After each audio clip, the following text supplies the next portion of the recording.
Hi guys, so today's video is going to be a non-spoiler book review for The Bear and the Nightingale by Catherine Arden. This is the first book in a trilogy, specifically adult fantasy and historical fantasy. It takes place in our own world, in Russia, and it is, everybody always says, it's the perfect book to pick up for a colder time of the year. I would have to heavily agree with that. This is one of those books that is extremely atmospheric. You will feel cold, you will feel like you're starving, like the wind is howling outside and there's snow everywhere and the wolves are howling and everybody's gonna die because it's so cold and you don't have any food and just everything is terrible. That's how I feel like this book. I mean, it was a good book, but that's how the feeling I got when I was reading it. I find it's quite unusual nowadays to find a newer fantasy book written with a third-person omniscient point of view. So you do follow a character named Vasya, who is essentially our main character, but it is not third-person deep, if you're unfamiliar with what that is. It's when it's third person, but every time that you are following a certain character, you are only getting their thoughts and feelings. Even if you don't have a formal italicized thoughts for that character, you are still really experiencing the story through them. It's as if the narrator is attached to them and only knows and sees what they know and see. So that's third person deep. Omniscient is when at any given time you can know what somebody is thinking. Once again, not necessarily a formal thought, italicized or anything like that, but it means that you'll know how Vasya is thinking and feeling. You will know what her father is thinking and feeling. You will know what her sister is thinking and feeling, or what some random fella that just showed up is thinking and feeling. You will get any potential thought, feeling, and point of view at any given time. That's very unusual nowadays. We don't see that very often because a lot of books, even if they're plot driven, have more character focus and they're less formal in a lot of ways. The third person omniscient feeling absolutely is very much you are being told a story. And I think that's very true of this one. And I think it works for this because it is very folklore inspired and it creates that atmosphere even better. I think it's hard to create atmosphere when you're so attached to one single character at a time. In this way, you're kind of experiencing not only what they're experiencing, but like you're experiencing the environment as well because you kind of feel this distance from it. I didn't dislike this book at all, but if you were to describe this book to me, I would be like, no, that sounds good to me. Even the writing style, it's quite formal, and because it's more of an older time period, that writing reflects that. And I at one point was reading a passage to my husband and I said, this is almost sounding biblical. That sense of formality is usually not something that I am exactly looking for. I love extremely character-driven fantasy. And from everything I just described, that's not exactly what this is.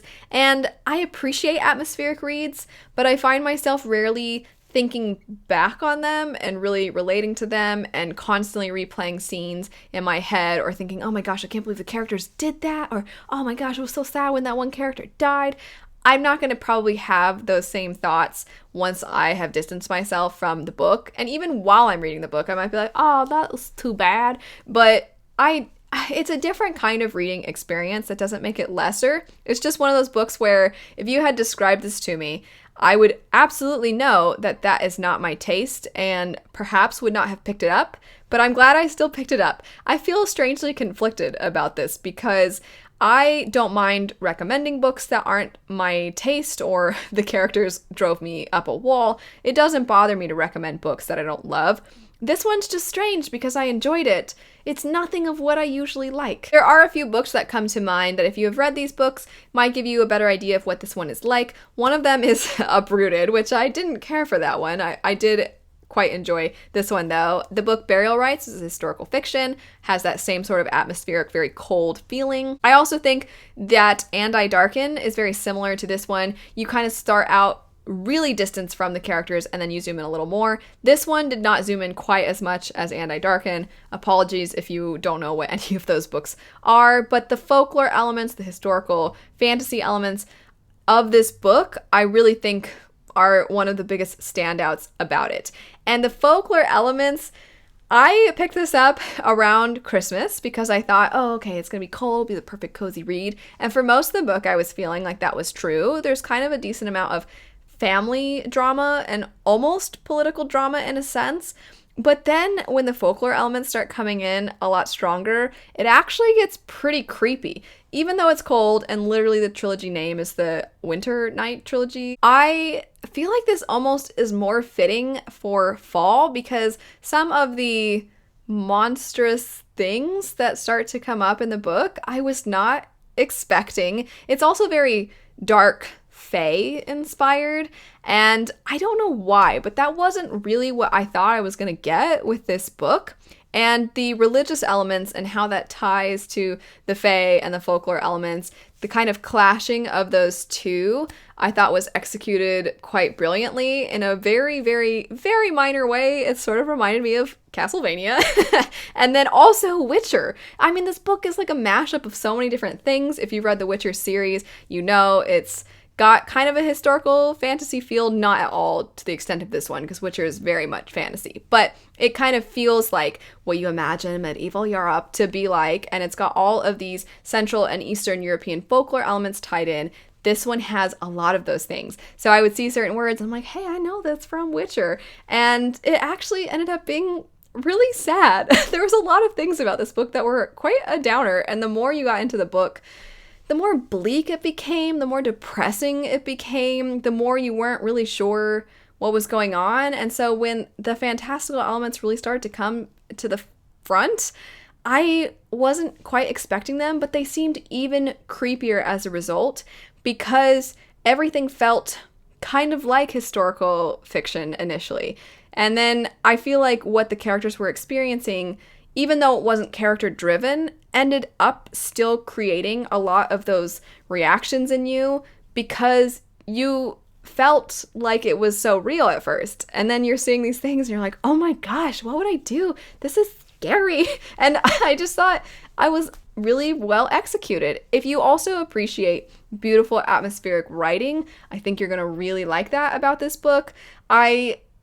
It wasn't dense writing by any means, but there were a lot of times that I was reading it and I'm like, that was real pretty, I gotta say. I tabbed a few examples, but one that I'm going to read, I don't think in any way, like I was saying, she's not using the most beautiful of adjectives to describe things, but she just has a way of describing the environment that it's kind of unique, but it really brings it to life, and it's kind of formal, but almost poetic in a sense, so I'll just read it to you. You can determine for yourself what you think. It says, at high summer the roads were grass-grown and dry. The mild sun loved the sweet-smelling earth, and the soft rains scattered flowers in the forest. That was, it's kind of strangely simple, but beautiful at the same time, and it stands out. And even the beginning of the book, the way it describes just this particular element of the surroundings, I was like, I know exactly what she's talking about. And again, it's nothing too extraordinary and unique and different. It just says it was late winter, the air sullen with wet that was neither rain nor snow.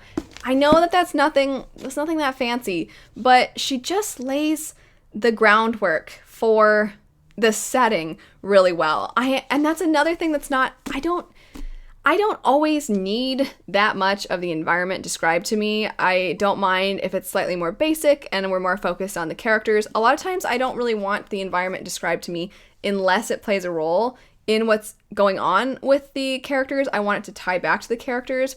In this one, I loved it because it did come back to the characters, even though I wouldn't describe this as a character-driven book, because it played such a role in their lives. It was one of those almost like man versus nature type of themes, except for it's man versus nature, and nature is kind of influenced by fae and magic. So I think that it was really well done. But I don't know if I'm going to keep going with this trilogy. I have such strange mixed feelings because I really appreciate it for what it was. I think it was executed brilliantly. I think it's a great book to read when it's cold or in the fall because of the kind of creepy folklore elements to it.